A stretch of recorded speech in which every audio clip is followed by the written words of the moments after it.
नमस्कार दोस्तों, Indian civil servant के यूट्यूब चैनल में आप सभी का स्वागत है। आज की टॉपिक में हम लोग यूसीसी को कवर करने जा रहे हैं, मतलब यूनिफॉर्म सिविल कोड, ठीक ना। जो भारतीय संविधान का आर्टिकल 44 में है, यूनिफॉर्म सिविल कोड। तो देखिए ये बहुत जरूरी है और इससे क्वेश्चन जो सो लगभग हर साल बनता है, स्टेट पीसीएस हो या यूपीएससी हो, और ये बहुत चर्चित मुद्दा रहा क्योंकि गवर्नमेंट इसको हर साल लगभग लागू करने की कोशिश कर रही है, बट कर नहीं पा रही है। और कुछ स्टेट गवर्नमेंट ने इसको लागू करने का भी जो सो मुद्दा पास कर दिया। जैसे अगर बोले तो गोवा में तो पहले से ही लागू है, और अभी उत्तराखंड में बोले तो उत्तराखंड में भी नेक्स्ट ईयर से शायद लागू होने वाला है। अब अगर सेंट्रल लेवल की बात करें तो सेंट्रल लेवल में भी जो सो या तो इस बार तो उतना बोले तो कंफर्म नहीं है, बट 24 के इलेक्शन के बाद जो सो यूसीसी लागू होने की बहुत संभावना है। और अगर अगर हम देखेंगे कि यूसीसी जो सो संविधान में फिर भी अभी तक लागू नहीं हो पाया है, और आज संविधान लागू होने से 70 साल से भी ज्यादा दिन हो गए, ठीक ना। तो आज हम लोग वही देखेंगे कि ऐसा क्या है, मतलब किन कारणों से जो से यूसीसी अभी तक गवर्नमेंट लागू नहीं कर पा रही है। ऐसे कौन सी उसमें दिक्कतें हैं या फिर कौन सी उसमें बाधा है जिसके कारण गवर्नमेंट उसको लागू नहीं कर पा रही है, और वो क्या उसमें सच में कोई दिक्कत है या फिर वैसे ही कोई भ्रामक वाली बात है उसमें। तो आज की हम लोग यूसीसी की टॉपिक पर उसको कवर करने की कोशिश करेंगे और समझने का प्रयास करेंगे कि वो कौन सा बाधा या फिर कौन सी दिक्कत है, वो कौन सी समस्या है जिसके कारण यूसीसी को जो सो लागू नहीं कर पा रही गवर्नमेंट। चलिए हम लोग शुरुआत करते हैं आज की कक्षा को। इससे पहले अगर आप मेरे चैनल पर पहली बार विजिट कर रहे हैं तो आप मेरे चैनल को शेयर एंड सब्सक्राइब कर लीजिएगा। चलिए फिर हम लोग जो सो शुरू करते हैं।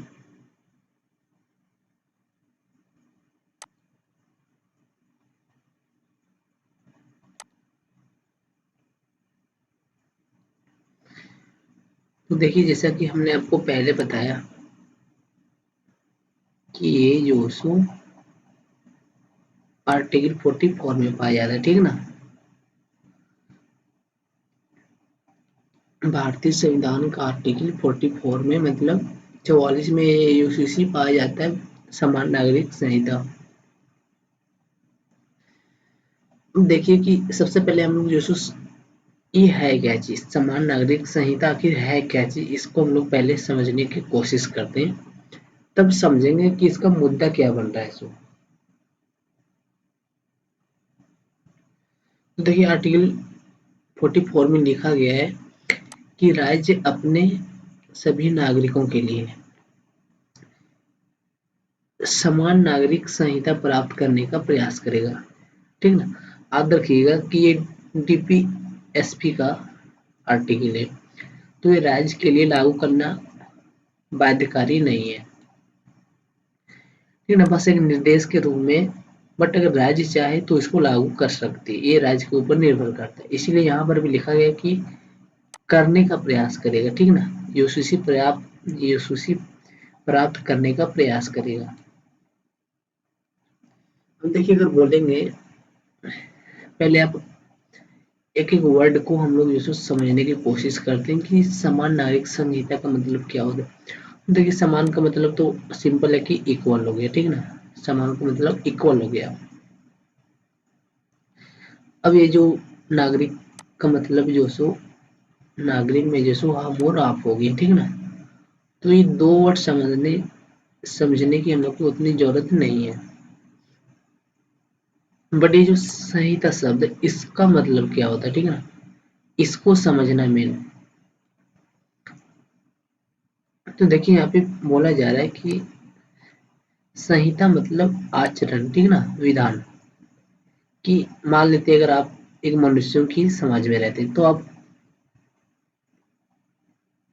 वहां पर कैसा आचरण करेंगे, किस प्रकार का आचरण करेंगे। अगर आप किसी मनुष्य के समाज में रहते हैं, मनुष्य के सभ्य समाज में रहते हैं, तो वहां पे आप पशुओं जैसा आचरण नहीं कर सकते, ठीक ना। आपके ऊपर बहुत सारी सीमाएं होंगी, बहुत सारी आपकी बहुत सारी आपको जो है सो आजादी दी जाएगी, बट उसके ऊपर भी जो है सो कुछ लिमिट होगा। तो यही यहाँ पे बोला जा रहा है कि आपके आचरण का विधान क्या होगा, आपके आचरण का नियम क्या होगा, ठीक ना। तो चलिए अब हम लोग इसको समझते हैं कि संहिता का मतलब क्या होता है। तो देखिए संहिता को जो सो मेनली दो टाइप में डिवाइड किया जाता है, ठीक ना। और पहला जो सो हमारा है आपराधिक संहिता, ठीक। तो देखिए आपराधिक संहिता का मतलब क्या होता है, क्रिमिनल कोड, ठीक ना। तो आपराधिक संहिता का मतलब होता है कि मान लेते हैं कि कोई व्यक्ति जो सो समाज में रहता है, मनुष्यों के समाज में रहता है, तो वो व्यक्ति जो सो कौन सा कार्य करेगा और उसके उस कार्य को अपराध माना जाएगा या नहीं। अगर हम और आप एक मनुष्य के समाज में रहते हैं तो आपका कौन सा कार्य जिसको अपराध माना जाएगा, ठीक ना, और कौन सा कार्य अपराध नहीं माना जाएगा। अब मान लेते हैं कि कोई कार्य आपका जिसको अपराध माना जाएगा तो उसके लिए कुछ दंड भी होना चाहिए। तो आपराधिक संहिता में यही बोला जा रहा है कि मनुष्य का कौन सा कार्य अपराध होगा और उस अपराध के लिए कौन सा दंड होगा, ठीक ना।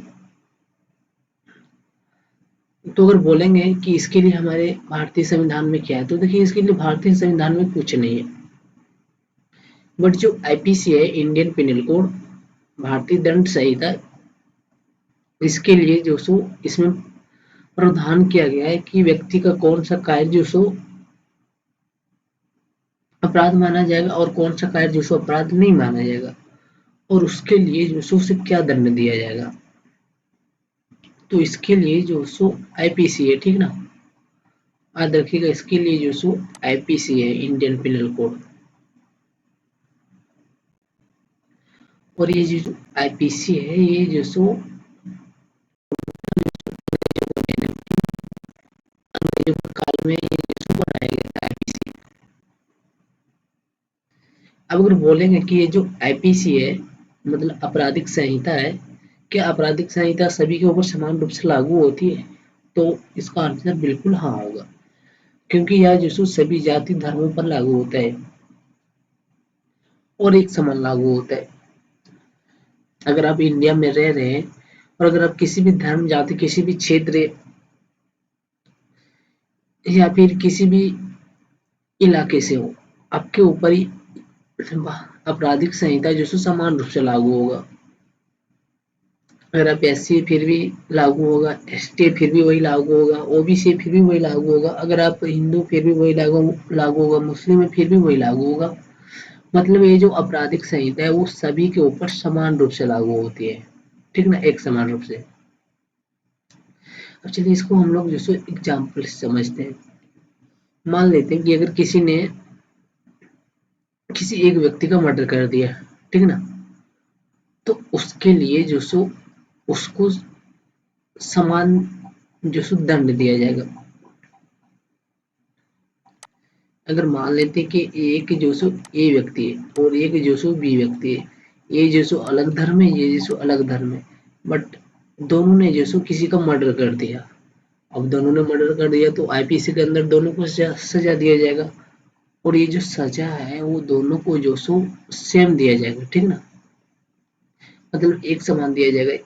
ये भेदभाव नहीं किया जाएगा कि ये दूसरे धर्म का है तो उसको वो दंड दिया जाएगा और ये दूसरे धर्म का है तो उसको वो दंड दिया जाएगा। दोनों को जो सो सजा एक समान दिया जाएगा, किसी के साथ भेदभाव नहीं किया जाएगा, ना ही धर्म के आधार पर, ना ही जाति के आधार पर, किसी के भी आधार पर भेदभाव नहीं किया जाएगा। ये बोलता है हमारा आपराधिक संहिता, ठीक ना। आपराधिक संहिता बोलता है कि सभी के लिए एक समान कानून होगा, सभी के लिए एक समान आपराधिक कानून होगा। अगर आप अपराध करते हैं तो उसके लिए एक समान कानून है सभी के लिए। अब देखिए, ये तो हो गया आपराधिक संहिता। अब इसका दूसरा टाइप क्या है वो देखिए। मेन मुद्दा जो है दूसरा टाइप ही है, ठीक ना, और उसी को समझना है। तो दूसरा देखिए है नागरिक संहिता, सिविल कोड, और यही हमारे टॉपिक का आज का पार्ट है। अब देखिए कि सिविल कोड क्या कहता है और सिविल कोड में कौन सा मुद्दा आता है। इसमें तो हमने देखा कि कोई भी व्यक्ति का कौन सा आचरण जो सो अपराध माना जाएगा। अगर आप एक समाज में रहते हैं तो कौन सा आचरण उसका अपराध माना जाएगा, कौन सा अपराध नहीं माना जाएगा, और उसके लिए कौन सा दंड दिया जाएगा। अब इधर आते हैं नागरिक संहिता में। तो इसमें देखिए, मान लेते कि अगर कोई जो सो व्यक्ति है और अगर वो विवाह करना चाहता है, ठीक ना, तो उसके लिए विवाह का जो सो अभी अलग अलग नियम है। सभी धर्मों को जो सो अलग नियम, हिंदू का अलग है, मुस्लिम का अलग है, सिख का अलग है। सभी धर्मों को जो सो विवाह का जो सो तरीका भी अलग है। सभी धर्म जो सो अपने अलग तरीके से करते हैं। फिर देखिए, सभी धर्मों के लिए जो सो तलाक अलग है, ठीक ना। फिर उत्तराधिकार का मैटर भी अलग है। फिर गोद लेने वाला जो तरीका है वो भी अलग है। सभी धर्मों में ये जो सो मुद्दा अलग अलग है। यहाँ पर आपने देखा कि सभी धर्मों के लिए सेम है, लेकिन यहाँ पर जो सो आके सभी धर्मों के लिए अलग हो जा रहा है। ये जितना भी है सब अलग हो जा रहा है सभी धर्मों के लिए।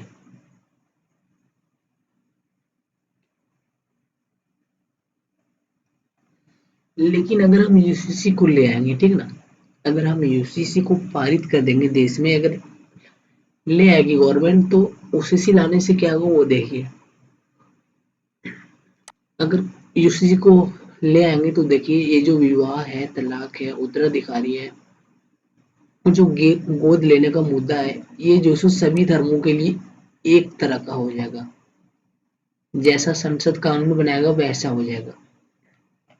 किसी के लिए गोद लेने का अलग तरीका नहीं होगा, किसी के लिए उत्तराधिकार का अलग तरीका नहीं होगा, किसी के लिए तलाक लेने का अलग तरीका नहीं होगा, और विवाह के लिए अलग तरीका नहीं होगा। सभी के लिए जैसे एक समान हो जाएगा, ठीक ना, अगर हम यूसीसी को पारित कर देंगे तो।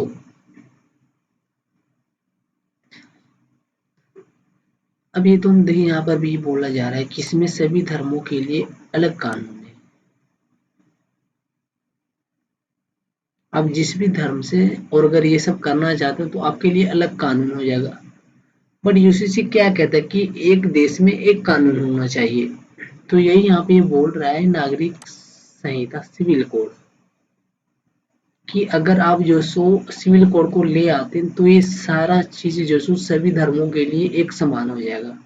और इसी को जो सो एक समान करना है, क्योंकि हमारा भारतीय संविधान सभी धर्मों के लिए एकता की बात करती है, ठीक ना, समानता की बात करती है, भेदभाव की बात नहीं करती है।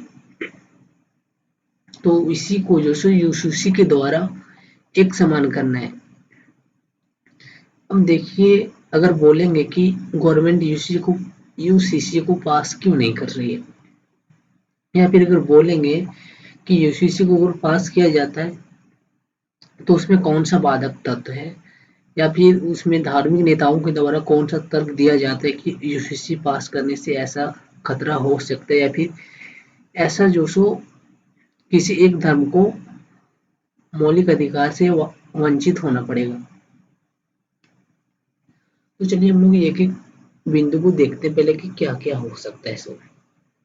तो देखिए, पहला पॉइंट यहाँ पे बोला जा रहा है कि यूसीसी लागू करने से धार्मिक स्वतंत्रता का अधिकार और संस्कृति के संरक्षण का मौलिक अधिकार बाधित होगा। अब ये कैसे होगा भाई?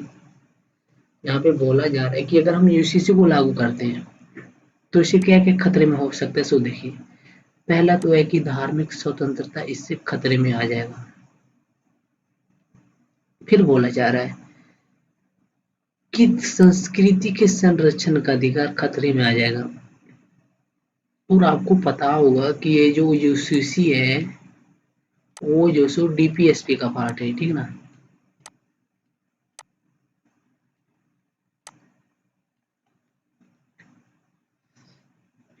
और अगर कभी डीपीएसपी और मौलिक कर्तव्य में टकराव हो जाता है तो न्यायालय भी जो सो मौलिक कर्तव्य को ही प्राथमिकता देता है, क्योंकि वो भी मानता है कि पहले जो सो मौलिक कर्तव्य होना चाहिए, क्योंकि मौलिक कर्तव्य जो सो किसी का कम नहीं किया जा सकता है, ठीक ना।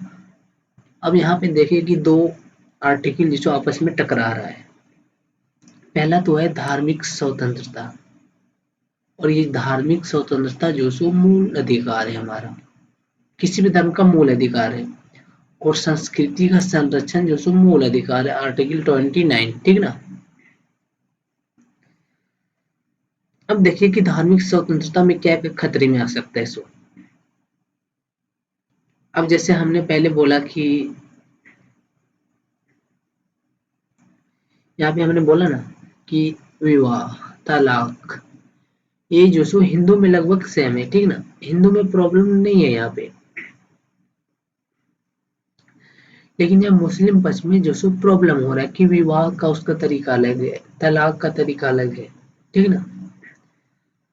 तो यही यहाँ पे बोला जा रहा है कि अगर हम इसको यूसीसी ला देंगे और अगर इसको खत्म कर देंगे तो यहाँ पे जो सो मुस्लिम समाज का जो सो धार्मिक स्वतंत्रता खत्म हो जाएगा। और धार्मिक स्वतंत्रता जो सो सभी का मौलिक अधिकार है, किससे, आर्टिकल 25 से।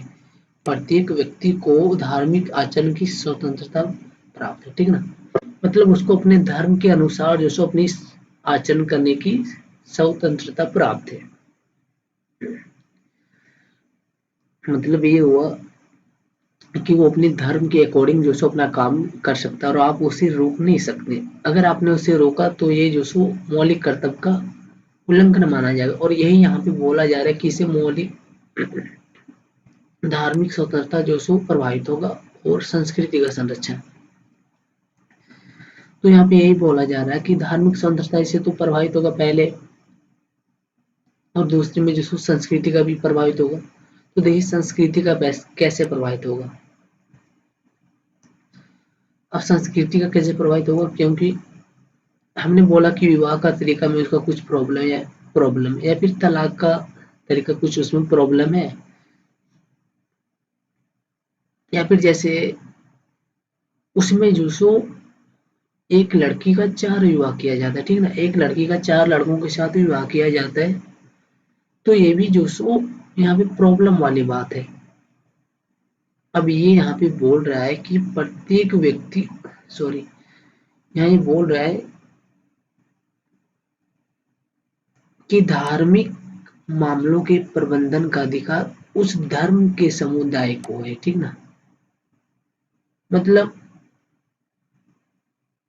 उस धर्म का नेता तय करेगा, मतलब उस धर्म का जो धार्मिक नेता है, मतलब जो मौलवी है वो तय करेगा कि वो विवाह कैसे करेगा, गोद लेने वाले प्रथा कैसे करेगा, तलाक कैसे करेगा, और बहु विवाह होगा या नहीं होगा ये जो सो उस धर्म का नेता तय करेगा, ठीक ना। राज्य इसमें हस्तक्षेप नहीं करेगा, ये बोल रहा है आर्टिकल 26। बोल रहा है कि धार्मिक मामलों के प्रबंधन का अधिकार उस धर्म के नेता को है, मतलब समुदाय को है।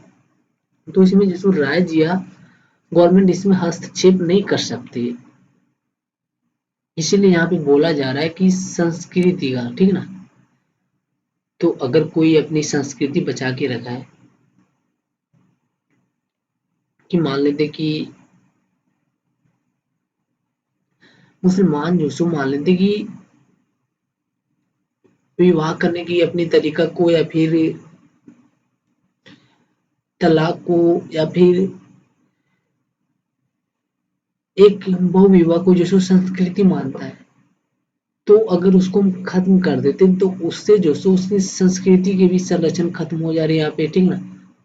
प्लस में उससे आप ये भी अधिकार छीन रहे हैं कि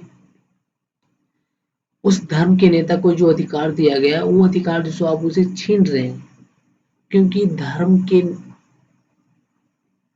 धार्मिक मामलों का जो कार्य है उसका प्रबंधन जो है उस धर्म के समुदाय का लोग ही करेगा, ठीक ना। उसमें राज्य हस्तक्षेप नहीं कर सकता है। अब देखिए यहाँ पर भी संस्कृति का मुद्दा जो उठ रहा है, संस्कृति और संरक्षण करने का अधिकार।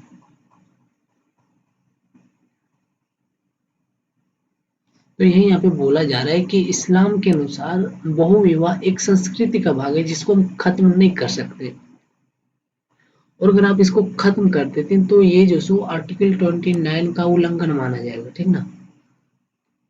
अब यहाँ पे देखिए कितने आर्टिकल का उल्लंघन हो रहा है। सो यहाँ पे तो पहले आर्टिकल 29 उल्लंघन हो रहा है संस्कृति का, फिर यहाँ पे बोला जा रहा है 26 भी उल्लंघन हो रहा है, क्योंकि यहाँ पे जो सो आप धार्मिक मामले के जो प्रबंधन का अधिकार है वो भी आप छीन रहे हैं।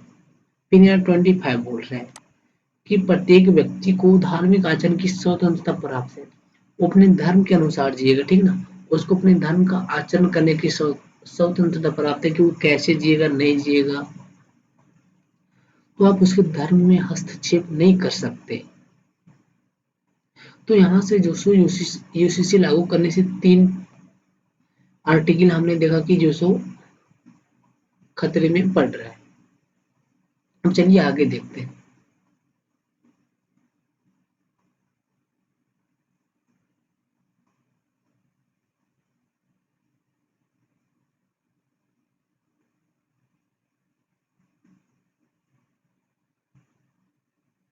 तो देखिए यहाँ पे दूसरा बोला जा रहा है कि भारत में प्रारंभ से ही, ठीक ना, भारत में प्रारंभ से ही नागरिक संहिता धर्म पर आधारित रही है। किस पे आधारित रही है? धर्म पे। तो याद रखिएगा, धर्म पर आधारित रही है। और कब से रही? प्रारंभ से, मतलब प्राचीन काल से ही धर्म पर आधारित रही है।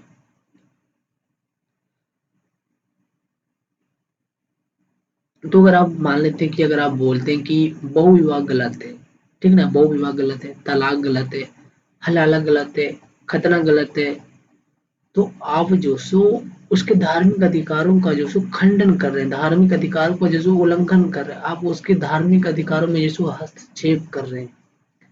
किसके अनुसार? उसकी धार्मिक मान्यता की परंपरा के अनुसार, ठीक ना। और ये चीज जो सो हमेशा भारत में आस्था पर ही चलती आ रही है। तो आप जो सो यहाँ पे जो सो इसके धर्म का जो सो मौलिक अधिकार का जो सो खंडन करना चाह रहे हैं, मतलब खंडन भी कर रहे हैं एक तरीके से। अगर आप यूसीसी लागू कर देते हैं तो आप यही हुआ कि आप जबरन जो सो उसके ऊपर यूसीसी को थोप देना चाह रहे हैं। तो यही यहाँ पे बोला जा रहा है कि भारत में जो सो प्रारंभ से ही नागरिक संहिता, ठीक ना, याद रखिएगा क्या चीज, नागरिक संहिता जो सो धर्म पर आधारित रही है।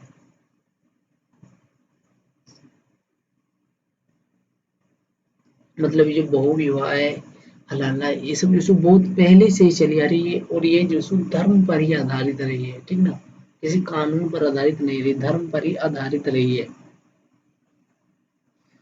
तो ये यहाँ पे बोल रहा है अगर आप इसको खत्म कर देते हैं तो आप एक प्राचीन की जो प्रथा चली आ रही उस संस्कृति को भी खत्म कर देंगे।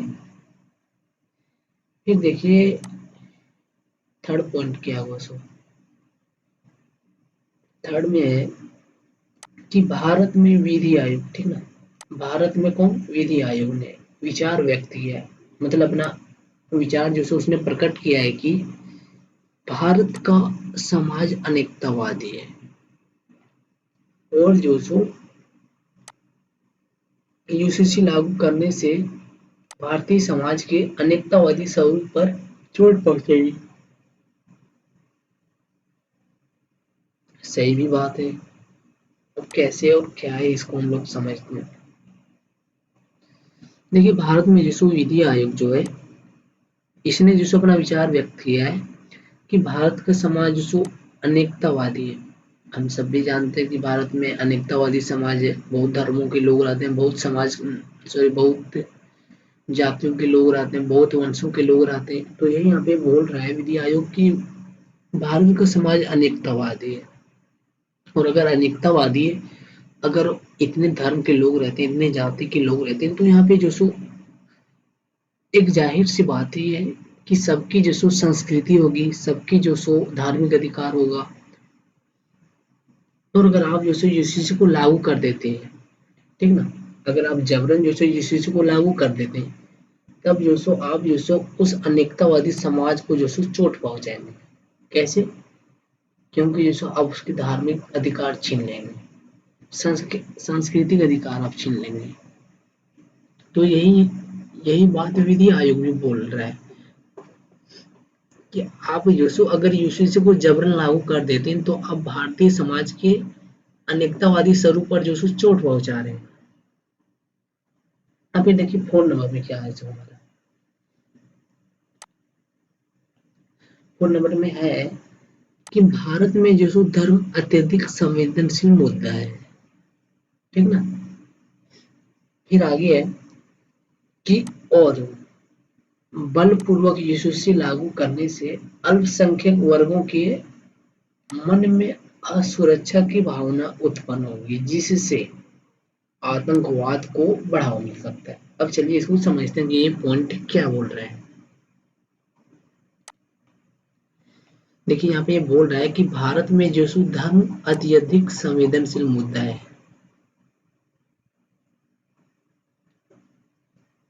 मतलब ये हुआ कि अगर आपको दो लोगों के बीच जो सो या फिर दो धर्मों के बीच जो सो थोड़ी बहुत जो सो दुश्मनी पैदा करें, तो आप जो सो उसके बीच धर्म का बीज जो सो बो दीजिए, ठीक ना।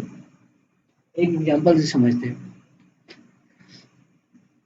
आपने बहुत बार देखा होगा कि मंदिर के सामने जो सो गाय का कटा हुआ टुकड़ा मिलता है और मस्जिद के सामने जो सो सुअर का कटा हुआ टुकड़ा मिलता है। और इससे होता क्या है, तो इससे देखिए जो सो धार्मिक सद्भावना जो सो बहुत तेजी से फैलता है, ठीक ना। क्योंकि धर्म जो सो बहुत संवेदनशील मुद्दा है और धर्म जो सो सबसे ज्यादा संवेदनशील मुद्दा है और इससे जो सो लोग सबसे ज्यादा विचलित हो उठते हैं। तो यही यहाँ पे बोल रहा है कि भारत में धर्म अत्यधिक संवेदनशील मुद्दा है। अगर आप किसी को भड़काना चाहते हैं किसी के खिलाफ, तो आप जो सो धर्म के उसके विरुद्ध थोड़ा बहुत कुछ कर दीजिए, उसके बाद देखिएगा कि उसका परिणाम क्या होता है। और अगर यहाँ पे भारत में धर्म तो वैसे भी संवेदनशील मुद्दा है और यहाँ के जो सो धार्मिक नेता इससे भी ज्यादा जो सो कट्टरवादी है। अब आगे देखिए क्या बोल रहा है। अगर हमने जो सो यूसीसी को जबरन जो सो लागू कर दिया, तो इससे जो सो अल्पसंख्यक वर्गों के मन में असुरक्षा की भावना पहुंचेगी। अल्पसंख्यक मतलब दूसरे धर्म, हिंदू धर्म को छोड़कर दूसरे धर्म, ठीक है ना।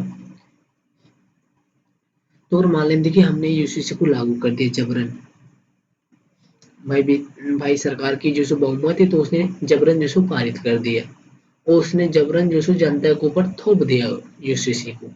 अब इससे क्या होगा सो देखिए, अब इससे जो सो जनता के मन में जो सो असुरक्षा की भावना पैदा होगी।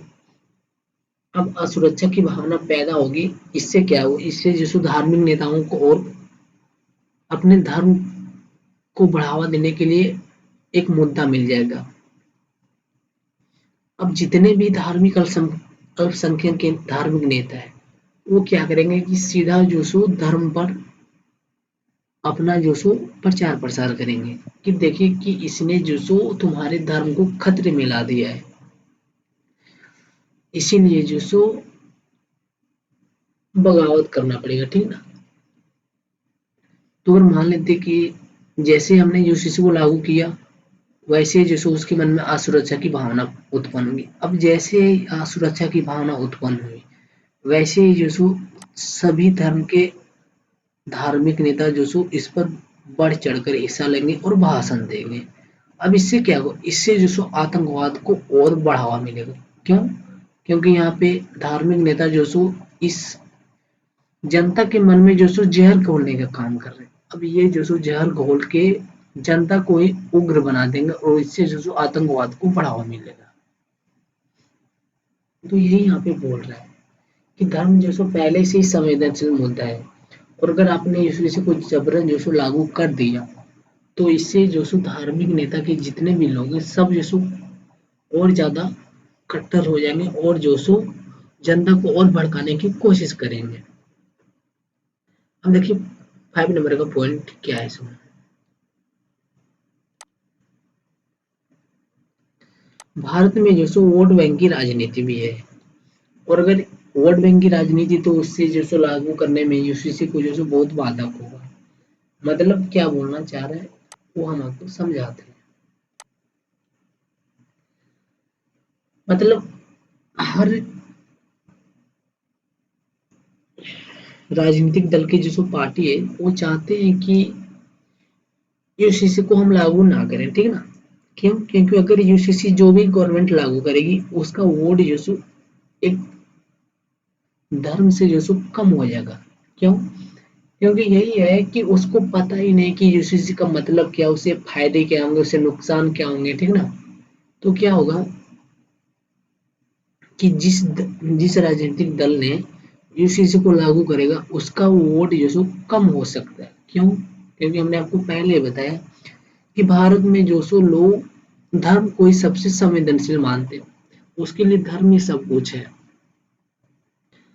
और अगर आपने बिना जागरूक किए यूसीसी को लागू कर दिया, ठीक ना,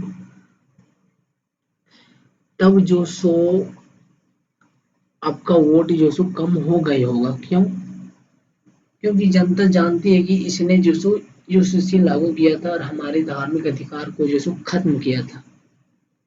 तो इससे क्या हुआ? इससे क्या हुआ? यही हुआ कि उस दल को जो सो लोग चुनाव में जो सो अपना मत नहीं देंगे। तो यही यहाँ पे बोल रहा है कि अगर वोट बैंक की राजनीति नहीं होता तो यूसीसी जो सो कब का हमारा जो सो लागू हो गया रहता। वोट बैंक की राजनीति के कारण उसे यूसीसी लागू नहीं हो पाया क्योंकि सभी राजनीतिक दल को जो सो वोट चाहिए, और वोट पाने के लिए वो कुछ भी कर सकते हैं, और इसीलिए जो सो वो यूसीसी लागू नहीं करना चाह रहे। अगर वो यूसीसी लागू करते हैं तो उसका वोट पक्का कटेगा, चाहे जिस भी धर्म से कट, लेकिन पक्का कटेगा। तो यही यहाँ पे ये बोल रहा है।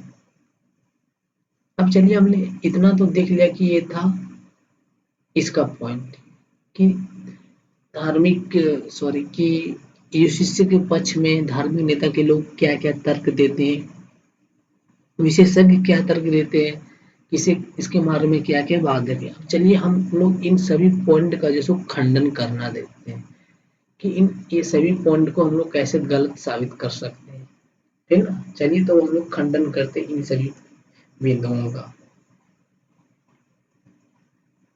चलिए हम लोग यूसीसी का पॉइंट पे आते हैं, इसका पक्ष क्या है सो, इससे फायदे क्या होंगे सो, ठीक है ना।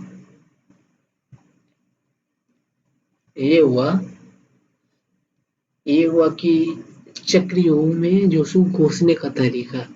अब चक्रव्यूह में अगर आप घुस गए तो वहां से निकलेंगे कैसे, इसके लिए जो सो अब इस पॉइंट का ये जो बिंदु है इसका खंडन करेंगे हम लोग। अभी हम लोग बताएंगे कि ये जो आतंकवाद है, ये जो धार्मिक सुरक्षा है, ये जो धार्मिक अधिकार है, ये जो सांस्कृतिक अधिकार है, वो सब गलत है, वो सब भ्रामक वाली बातें हैं।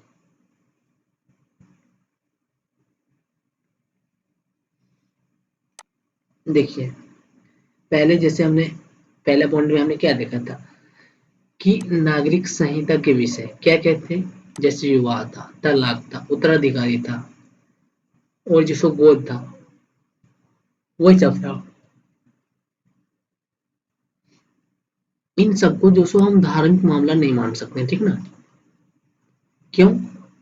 क्योंकि ये जो सो आज के जीवन में हमारा सांसारिक मामला बन चुका है, ठीक ना। फिर चाहे वो कोई भी धर्म का, कोई भी जाति का, किसी भी धार्मिक क्षेत्र का हो, किसी भी वो क्षेत्र से ताल्लुक रखता हो, वो जो सो विवाह करता ही करता है, विवाह भी करता है, तलाक भी करता है, उत्तराधिकारी भी करता है, प्लस में जो गोद लेने का मामला वो भी करता है।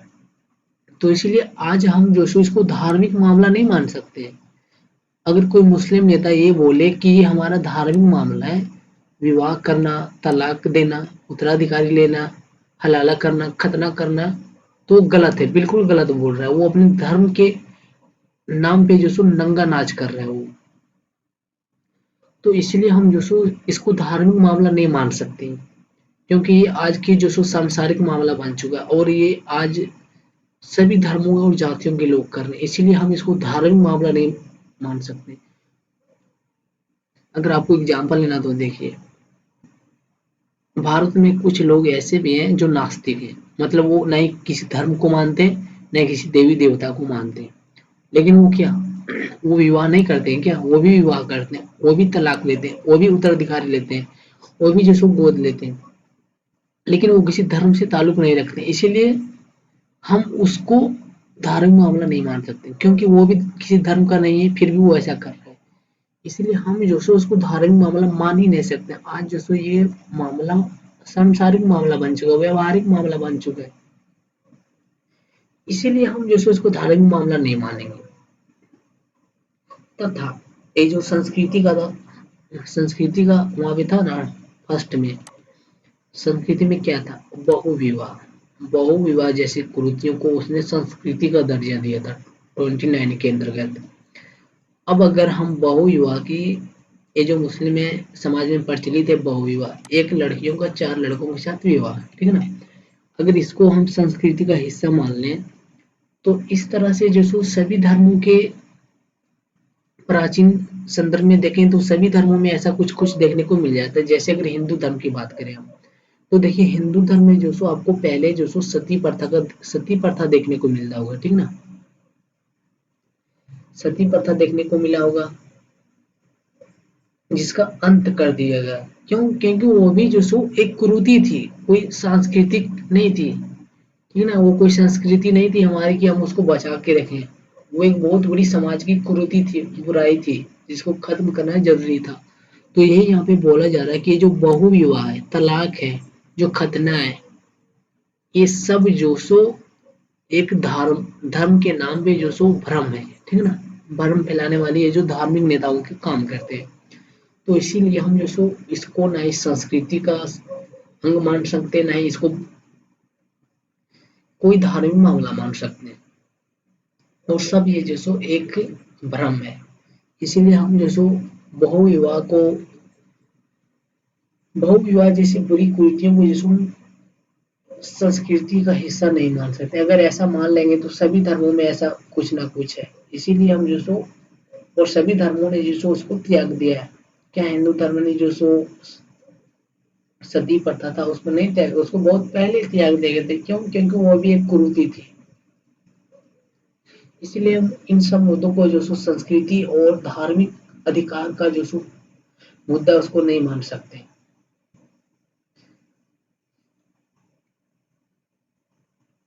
अब चलिए नेक्स्ट पॉइंट पर हम लोग आते हैं। यूसीसी का अभाव स्त्री स्वाधीनता और लैंगिक न्याय के आदर्शों के विरुद्ध है।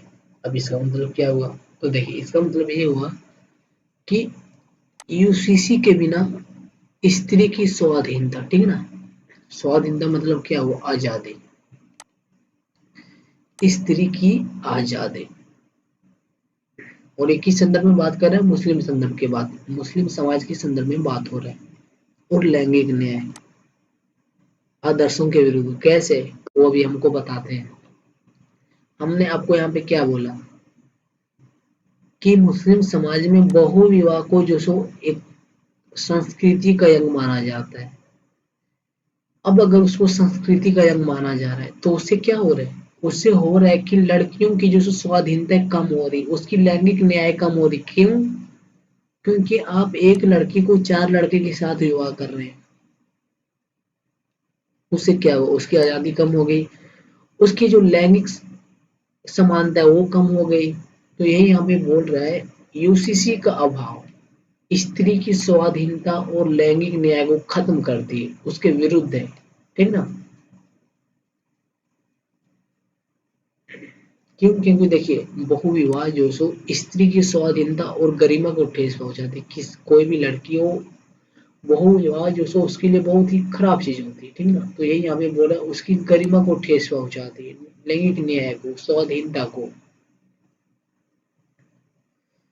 फिर देखिए यूसीसी का अभाव समानता के मौलिक अधिकार के विरुद्ध है। कैसे? देखिए यहाँ पे एक्सप्लेन है कि अगर इस्लाम में बहुविवाह एक संस्कृति, चलो हमने मान लिया कि इस्लाम में बहुविवाह एक संस्कृति का पार्ट है, तो ये हक सिर्फ पुरुषों को ही क्यों प्राप्त है, महिलाओं को क्यों नहीं, है ना? अगर आप जो सो बहुविवाह को संस्कृति का पार्ट मानते हैं, तो चलिए मान लेते हैं कि बहुविवाह एक संस्कृति है, तो ये बहुविवाह जो सो सिर्फ लड़कों को ही क्यों प्राप्त है, ठीक ना? पुरुषों को ही क्यों प्राप्त है? लड़कियों को भी तो प्राप्त होना चाहिए ना भाई, कि एक लड़की कि एक लड़की जो सो एक लड़की के साथ विवाह करे, अपनी मन मर्जी के साथ विवाह करे।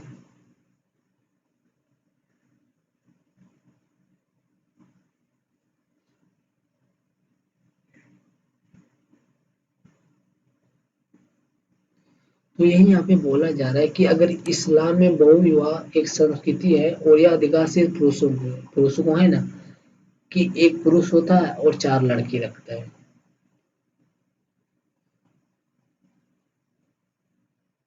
तो यही यहाँ पे बोला जा रहा है कि ये अधिकार सिर्फ पुरुषों को ही क्यों है, महिलाओं को भी तो होना चाहिए ना।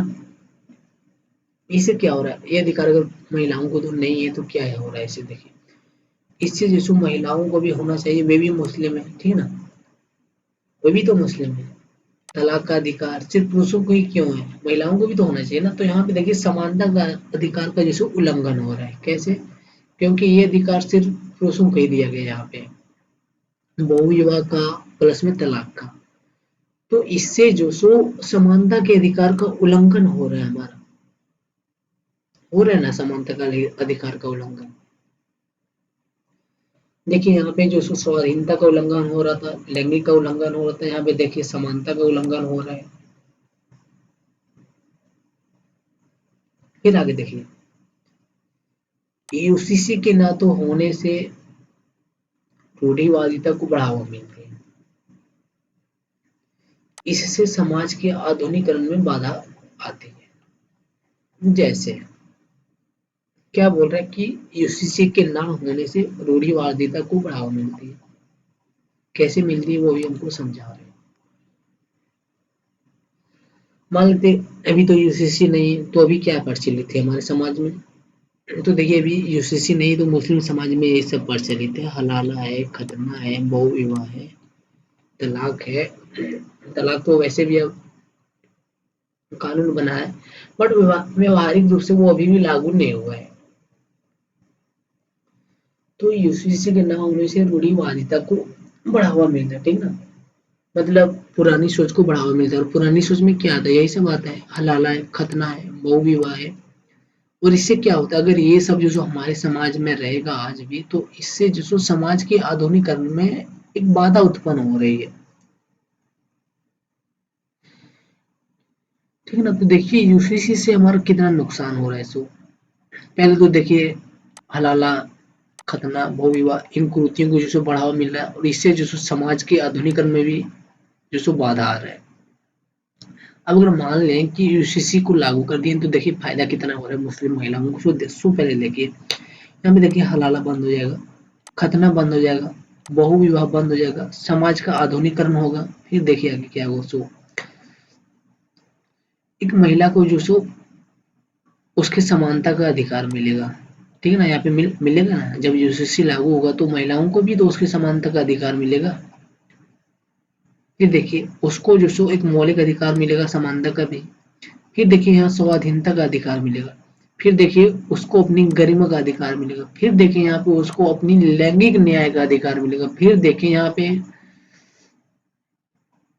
उसको जो सो इन सारे मुद्दों से जो सो छुटकारा मिलेगा, बहुविवाह,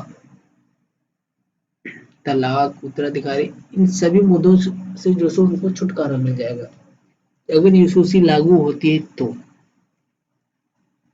ये हमने तो उसको खंडन कर दिया, विपक्ष का हमने खंडन कर दिया। तो ये है हमारे यूसीसी के फायदे, ठीक ना? बट वही बात है कि ये बात हर किसी को समझ में नहीं आएगी, क्योंकि हर कोई इतना पढ़ा लिखा नहीं होता है। अब चलिए हम लोग जानते हैं कि यूसीसी को कैसे लागू किया जा सकता है और उसको लागू करने से पहले क्या क्या जिसको सावधानियां बरतनी चाहिए, ठीक ना।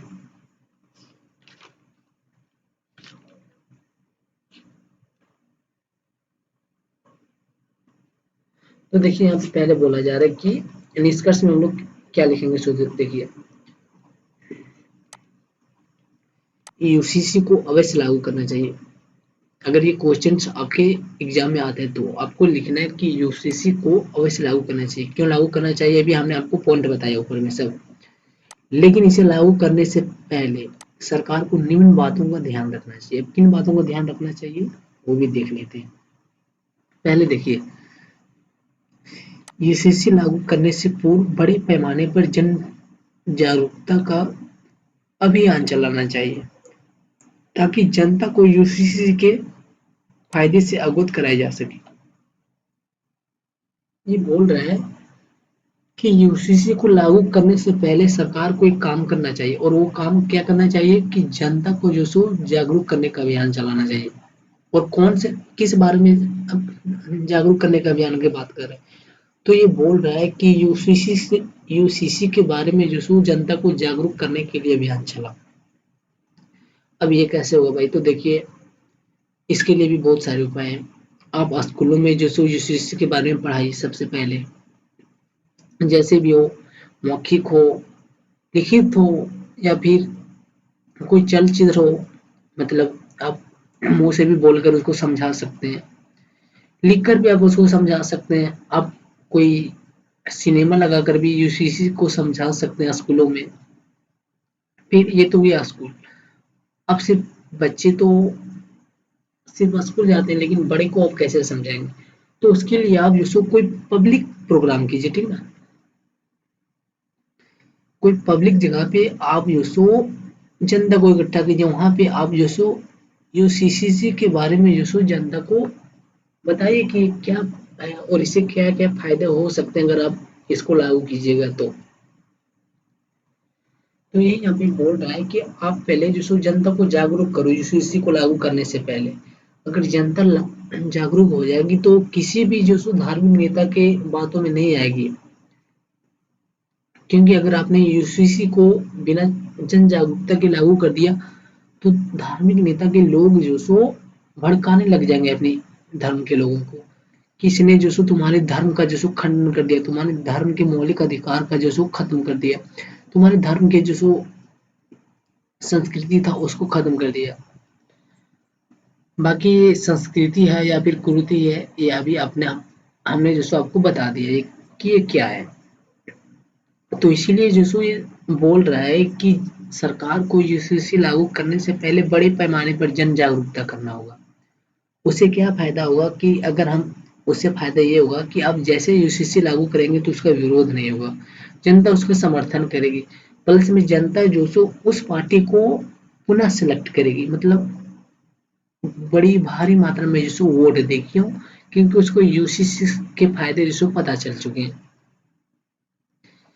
तो देखिए सेकंड नंबर पे ये बोल सकते हैं कि यूसीसी को एक बार में लागू करने की बजाय क्रमिक रूप से लागू करना चाहिए। मतलब ये नहीं कि एक ही बार में पूरा भारत में लागू कर दिया, ठीक ना, और एक ही बार में कि पूरे पार्ट को लागू कर दिया। आप थोड़े थोड़े करके जो सो कुछ सालों में जो सो यूसीसी को लागू कर सकते हैं और थोड़े थोड़े क्षेत्रों में करके। इससे क्या होगा कि इससे कोई दंगा नहीं होगा, कोई जो सो विरोध नहीं होगा, कोई प्रदर्शन नहीं होगा। फिर थर्ड नंबर पे आप लिख सकते हैं कि यूसीसी का निर्माण करते समय जो सो सभी धर्मों से जो सो विषय वस्तु ग्रहण करनी चाहिए। अब इसका क्या मतलब है, अब मान लेते हैं कि आप यूसीसी का निर्माण कर रहे हैं और अगर आपने किसी धर्म को बुलाया नहीं, डायरेक्ट आपने संसद में से पारित कर दिया, कानून बना के, तो इससे जो सो धार्मिक मामले, सॉरी, इसे जो सो प्रदर्शन और धार्मिक प्रदर्शन और दंगे जो सो बढ़ेंगे ही बढ़ेंगे, श्योर बढ़ेंगे। तो इसलिए बोला जा रहा है कि यूसीसी का निर्माण करने से पहले या फिर करते समय जो सो सभी धर्मों से विषय वस्तु ग्रहण करनी चाहिए। मतलब ये हुआ कि अगर गीता में कुछ अच्छी चीज है तो गीता से भी कुछ ग्रहण कर लो, अगर कुरान में कुछ अच्छी चीज है तो कुरान से भी ग्रहण कर लो, ठीक ना। इसी तरह और भी धर्मों के जो धर्म ग्रंथ है उससे उसमें भी अगर कुछ अच्छाइयाँ हैं तो उससे भी ग्रंथ कर लो। जैसे अगर हम कुछ अच्छाइयों की बात करें तो देखिए, अगर हिंदू धर्म की विवाह की बात करें तो देखिए इसमें एक बुराई है, ठीक ना। हिंदू धर्म की जो विवाह है, विवाह की प्रथा है, उसमें एक बुराई, क्या बुराई? तो इसमें देखिए लड़की को ये नहीं पूछा जाता है कि वो लड़का तुमको पसंद है या नहीं। बस वो लड़का लड़की के पापा को पसंद आना चाहिए, उसके बाद जो सो उसकी शादी फिक्स है, लड़की चाहे हाँ करे या ना करे, ठीक ना। इसमें लड़की की राय नहीं चलती है। बट मुस्लिम समाज में अगर हम शादियों की बात करें तो देखिए इसमें जो सो लड़की को लड़का के सामने बैठा कर पूछा जाता है कि क्या ये लड़का तुम्हें कबूल है या नहीं, और अगर लड़की की इच्छा होती तभी वो शादी होती। तो देखिए इसमें एक अच्छाई वाली बात है कि यहाँ पे जो सो इच्छा के साथ शादी हो रही, ठीक ना। और ये जो सो हमारा 21 जो सो आर्टिकल हमारा राइट है कि हम अपनी इच्छा के साथ जो सो अपने जीवन साथी का चयन करें, और ये अधिकार जो सो मुस्लिम समाज में लड़कियों को दिया जा रहा है। तो एक अच्छा यहाँ पे हो गया कि शादी के मामले में मुस्लिम समाज में ये एक अच्छाई पाया जाता है कि वहाँ पे लड़कियों से पूछा जाता है, ठीक ना। लेकिन हिंदू समाज में ये बुराई है कि वहाँ पे लड़कियों से ये बात नहीं पूछा जाता कि वो तुमको पसंद है या नहीं। वो जैसा भी है उसके साथ उसको जो सो बैल की तरह जो सो बांध दिया जाता है। तो इसी तरह दूसरे धर्म में भी कुछ अच्छाइयाँ हो सकती है, वहाँ से भी हम उसको जो सो ग्रहण कर सकते हैं। और इससे क्या फ़ायदा होगा कि इससे ये फ़ायदा होगा कि जैसे यूसीसी लागू होगा तो लोग सोचेंगे, मतलब अगर हमने जैसे ये मुस्लिम समाज की ये प्रथा अपना ली तो मुस्लिम समाज के लोग सोचेंगे कि देखो इसने हमारी प्रथा को अपना लिया, मतलब उसके भी मन में जो सो एक जो सो जोश की भावना आएगी कि इसने हमारी प्रथा को अपनाया, इसने हमारी धार्मिक प्रथा को अपनाया, इसने हमारे जो सो धर्म के अनुसार भी जो सो अपने धर्म के काम करने शुरू किए, इसने जो सो हमारी धर्म के अनुसार अपने धर्म में भी जो सो शादी करना शुरू किया। तो इससे क्या हुआ कि एक दूसरे को भाईचारा का भी बढ़ावा मिला, प्लस में जो सो यहाँ पे जो सो सौहार्दपूर्ण जो सो यहाँ पे जो सो दो धर्मों के बीच रिलेशन बढ़ रही है। क्यों? क्योंकि हमने उसके धर्म का अपनाया। हो सकता है वो भी हमारे धर्म का कुछ अपना ले अगर हमारे धर्म में कुछ अच्छाइयाँ है तो, ठीक ना। तो इसी तरह से दूसरे धर्म का भी अपनाना है कुछ कुछ, और इसी तरह से सभी धर्म का कुछ कुछ अपना लेना है जो उसमें अच्छाइयाँ। तो ये था हमारा यूसीसी। ध्यान रखिएगा कि यूसीसी का खंडन से आपको खंडन करना आना चाहिए, ठीक है ना। कोई भी पक्ष हो आपको जैसे उसका खंडन करना चाहिए। अगर आप खंडन कर लेंगे उससे अच्छा से तो अच्छी बात है, क्योंकि यूसीसी में आपको पक्ष ही बताना होगा, क्योंकि विपक्ष वाले तो बहुत हैं, ठीक है ना। विपक्ष वाले बहुत सारे धार्मिक नेता भी है, राजनीति भी है, बहुत सारे विरोधी भी है, लेकिन पक्ष वाले कोई नहीं है। तो इसीलिए आपको पक्ष याद रखना है कि आपको पक्ष का कैसे, आपको विपक्ष को कैसे खंडन करना है। और हमने आपको बताया कि यूसीसी को लागू करने से क्या-क्या फायदा हो सकता है एक भारतीय समाज में। तो देखिए ये थी हमारी आज की वीडियो। अच्छी लगी हो तो आप लाइक, शेयर और सब्सक्राइब कर लीजिएगा हमारे चैनल को। चलिए फिर हम लोग मिलेंगे किसी नेक्स्ट वीडियो में। तब तक के लिए थैंक यू एंड जय हिंद।